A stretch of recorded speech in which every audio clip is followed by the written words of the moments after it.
আসসালামু আলাইকুম, pulse matrix নিউজে স্বাগতম। আমি মোহাম্মদ রায়হান। আজকের আন্তর্জাতিক সব খবর নিয়ে হাজির হয়েছি। শুরুতে শিরোনামগুলো জানাবো, তারপর বিস্তারিত। ইরানি সেনার উপর হামলা ইসরায়েলের, ঘনালো যুদ্ধের মেঘ। ইউক্রেন যুদ্ধের উত্তাপের মধ্যেই গাজা শান্তি বোর্ডে পুতিনকে আমন্ত্রণ ট্রাম্পের। সিরিয়ায় আবারও স্থল ও বিমান হামলা শুরু করলে ইসরায়েল। আত্মসমর্পণের জন্য দাঙ্গাবাজদের ৩ দিন সময় দিল ইরান। ইরানে সরকার বিরোধী বিক্ষোভ চরমে, নিরাপত্তা বাহিনীর শতাধিক সদস্য নিহত। এই বিষয়ে আপনার মতামত কমেন্টে জানান এবং যুদ্ধের সব আপডেট আগে পেতে চ্যানেলটি সাবস্ক্রাইব করে যাবেন। আসসালামু আলাইকুম, স্বাগতম জানাচ্ছি পালস ম্যাট্রিক্স সংবাদে। আমি মোহাম্মদ কিবরিয়া। এতক্ষণ শুনছিলেন সংবাদ শিরোনাম, এবার বিস্তারিত। মধ্যপ্রাচ্যের আকাশ এখন বারুদের গন্ধে ভারী হয়ে উঠেছে এবং আন্তর্জাতিক রাজনীতিতে নতুন এক অস্থিরতার সংকেত পাওয়া যাচ্ছে, কারণ ইরানি সেনাবাহিনীর বিভিন্ন কৌশলগত অবস্থানের ওপর ইসরায়েল বড় ধরনের হামলা চালিয়েছে বলে খবর পাওয়া যাচ্ছে। এই হামলার পর থেকেই পুরো অঞ্চলে যুদ্ধের মেঘ ঘনীভূত হতে শুরু করেছে এবং সাধারণ মানুষের মধ্যে চরম আতঙ্ক বিরাজ করছে।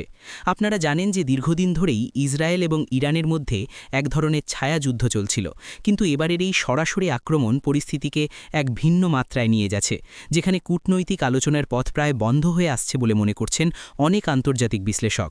এই হামলার প্রভাব শুধুমাত্র মধ্যপ্রাচ্যে সীমাবদ্ধ থাকবে না, বরং বিশ্ব অর্থনীতি এবং তেলের বাজারেও এর একটি বড় ধরনের নেতিবাচক প্রভাব পড়তে পারে বলে আশঙ্কা করা হচ্ছে।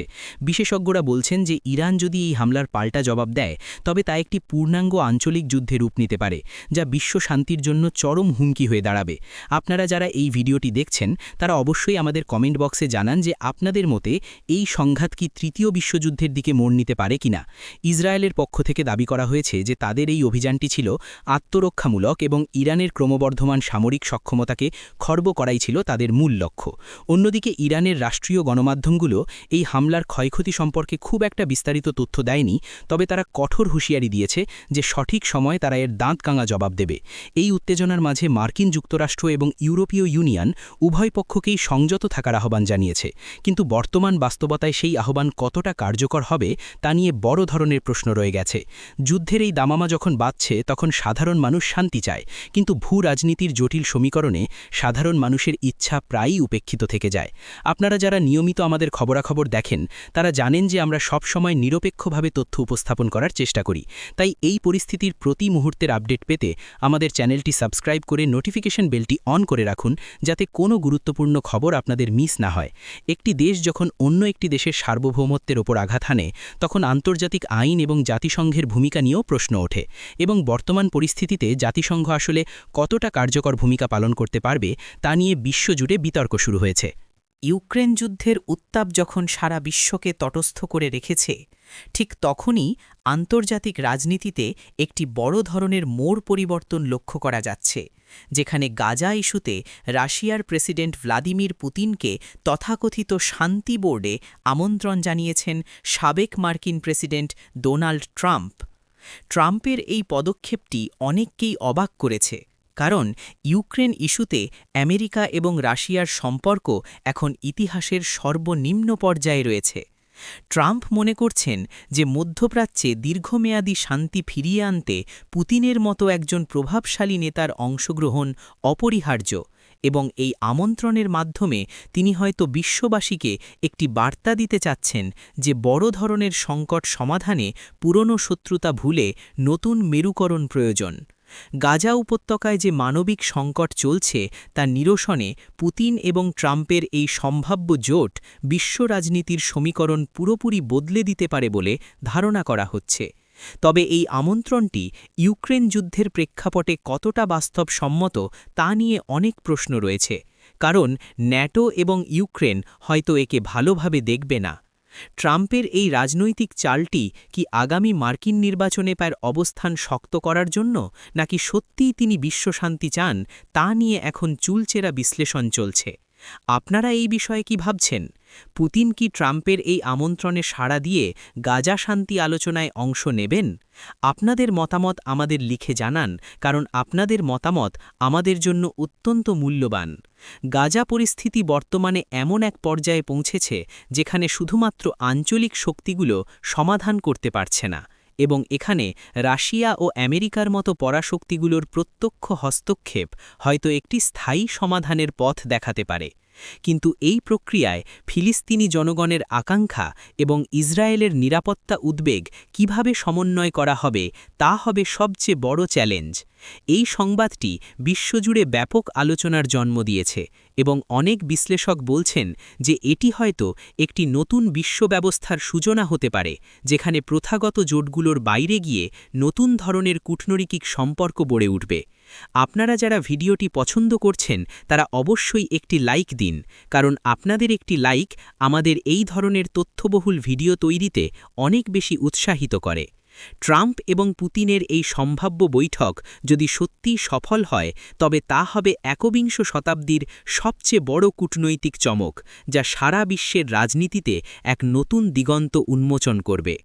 সিরিয়ার আকাশসীমায় আবারও যুদ্ধের দামামা বেজে উঠেছে, কারণ খবর পাওয়া যাচ্ছে যে ইসরায়েল সেখানে পুনরায় ব্যাপক আকারে স্থল ও বিমান হামলা শুরু করেছে। দীর্ঘদিনের অস্থিরতার পর সিরিয়া যখন কিছুটা স্থিতিশীল হওয়ার চেষ্টা করছিল, ঠিক তখনই এই নতুন দফার হামলা দেশটিকে আবারও ধ্বংসের মুখে ঠেলে দিচ্ছে। ইসরায়েলের দাবি অনুযায়ী সিরিয়ার মাটিতে অবস্থিত নির্দিষ্ট কিছু সামরিক স্থাপনা, যা তাদের নিরাপত্তার জন্য হুমকি হয়ে দাঁড়াচ্ছিল, সেগুলোকে লক্ষ্য করেই এই হামলা চালানো হয়েছে। তবে স্থানীয় সূত্রগুলো বলছে যে এই হামলায় বেসামরিক জানমালেরও ব্যাপক ক্ষতি হয়েছে, যা অত্যন্ত উদ্বেগজনক। সিরিয়ার বিভিন্ন কৌশলগত পয়েন্টে যেভাবে বিমান হামলা চালানো হচ্ছে, তাতে করে পুরো মধ্যপ্রাচ্যের নিরাপত্তা ব্যবস্থা এখন হুমকির মুখে। আপনারা কি মনে করেন যে সিরিয়াকে কেন্দ্র করে ইসরায়েল আসলে কি অর্জন করতে চাচ্ছে? ইসরায়েলের এই আগ্রাসন কি শুধুমাত্র নিজেদের রক্ষা করার জন্য, নাকি এর পেছনে আরও বড় কোনো রাজনৈতিক উদ্দেশ্য রয়েছে? সিরিয়ার সরকার এই হামলার তীব্র নিন্দা জানিয়েছে এবং একে আন্তর্জাতিক আইনের চরম লঙ্ঘন হিসেবে অভিহিত করেছে। একই সঙ্গে তারা মিত্র দেশগুলোর কাছে সহযোগিতা চেয়েছে, যাতে এই হামলা প্রতিহত করা যায়। আন্তর্জাতিক মহলে এই হামলা নিয়ে মিশ্র প্রতিক্রিয়া দেখা দিয়েছে এবং রাশিয়া ও ইরানের মতো দেশগুলো ইসরায়েলকে সতর্ক করে দিয়েছে যে এই ধরনের উস্কানিমূলক কর্মকাণ্ড পরিস্থিতিকে নিয়ন্ত্রণের বাইরে নিয়ে যাবে। অন্যদিকে পশ্চিমা বিশ্ব মূলত ইসরায়েলের নিরাপত্তার বিষয়টিকেই বেশি গুরুত্ব দিচ্ছে, যা এই সংকটকে আরও জটিল করে তুলছে।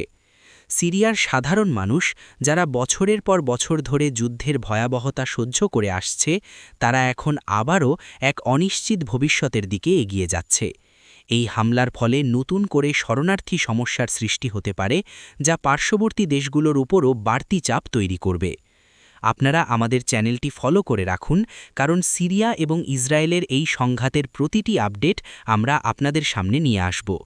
ভূরাজনৈতিক বিশ্লেষকরা বলছেন যে সিরিয়া এখন মূলত বিভিন্ন আন্তর্জাতিক শক্তির লড়াইয়ের ময়দানে পরিণত হয়েছে, যেখানে সাধারণ মানুষের জীবনের চেয়ে কৌশলগত স্বার্থই বেশি প্রাধান্য পাচ্ছে। এই পরিস্থিতিতে আরব বিশ্বের দেশগুলোর ভূমিকাও এখন প্রশ্নের মুখে, কারণ তারা এই সংকট নিরসনে কোনো ঐক্যবদ্ধ পদক্ষেপ নিতে পারছে না, যা ইসরায়েলকে আরও বেশি সাহসী করে তুলছে বলে ধারণা করা হচ্ছে।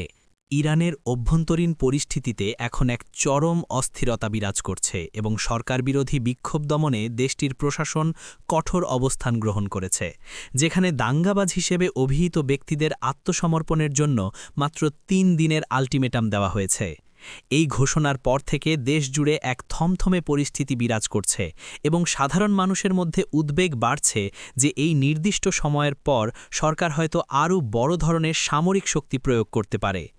ইরান সরকারের পক্ষ থেকে বলা হয়েছে যে যারা এই সময়ের মধ্যে নিজেদের ভুল স্বীকার করে আত্মসমর্পণ করবে, তাদের প্রতি হয়তো কিছুটা নমনীয়তা দেখানো হবে, কিন্তু যারা আদেশ অমান্য করবে তাদের বিরুদ্ধে কঠোরতম ব্যবস্থা নেওয়া হবে। গত কয়েক সপ্তাহ ধরে চলা এই বিক্ষোভ এখন সরকারের নিয়ন্ত্রণের বাইরে চলে যাওয়ার উপক্রম হয়েছে, যার ফলে দেশটির নীতি নির্ধারকরা এই চরম সিদ্ধান্ত নিতে বাধ্য হয়েছেন বলে ধারণা করা হচ্ছে। আপনারা কি মনে করেন, ৩ দিনের এই সময়সীমা বিক্ষোভকারীদের দমাতে পারবে, নাকি এটি আগুনকে আরও উস্কে দেবে? আমাদের কমেন্ট করে জানান। এই বিক্ষোভের পেছনে অর্থনৈতিক দুরবস্থা এবং ব্যক্তিগত স্বাধীনতার অভাবকে দায়ী করছেন অনেকে, তবে সরকার দাবি করছে যে এর পেছনে বিদেশি শক্তির ইন্ধন রয়েছে। ইরানের সাধারণ যুব সমাজ যেভাবে রাস্তায় নেমে প্রতিবাদ করছে তা দেশটির ইতিহাসে এর আগে খুব কমই দেখা গেছে। এই আল্টিমেটাম আসলে একটি সংকটময় মুহূর্তের ইঙ্গিত দিচ্ছে, যেখানে হয় শান্তি ফিরে আসবে, নতুবা বড় ধরনের রক্তক্ষয়ী সংঘর্ষের সূচনা হবে।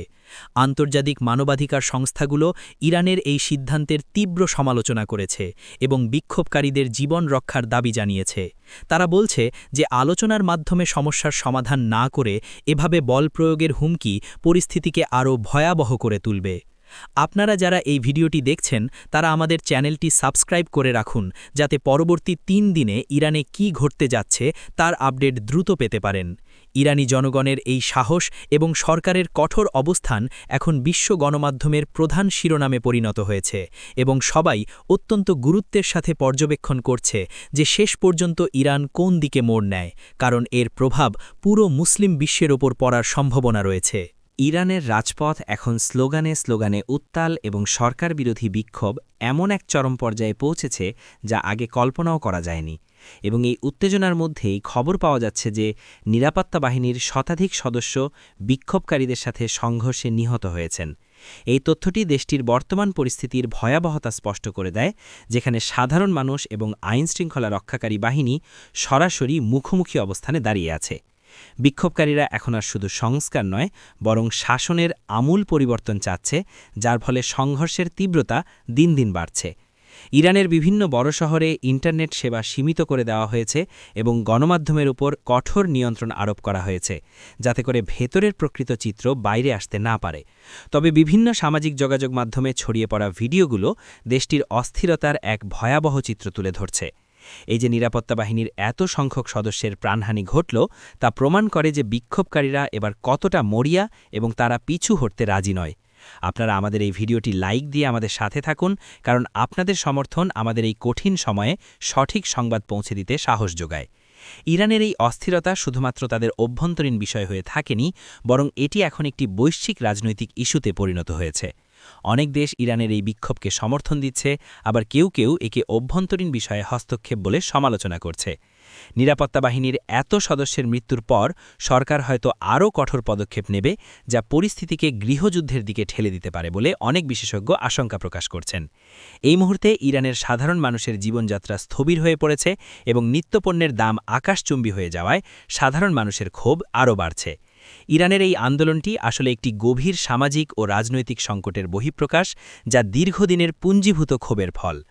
আপনারা যারা আমাদের সাথে আছেন তাদের অসংখ্য ধন্যবাদ এবং আমরা আশা করি আপনারা এই ভিডিওটি শেয়ার করে অন্যদেরও বর্তমান বিশ্ব পরিস্থিতি সম্পর্কে জানতে সাহায্য করবেন। ইরানের এই সংকটের শেষ কোথায় তা এখনও অনিশ্চিত, তবে এটি নিশ্চিত যে দেশটির রাজনীতিতে একটি বড় পরিবর্তন আসন্ন। আমাদের সাথে থাকার জন্য এবং এই দীর্ঘ আলোচনাটি শোনার জন্য আপনাদের আন্তরিক ধন্যবাদ জানাচ্ছি। পরবর্তী ভিডিওতে আবার দেখা হবে। ততক্ষণ পর্যন্ত সবাই সুস্থ থাকুন এবং নিরপেক্ষ সংবাদের সাথেই থাকুন।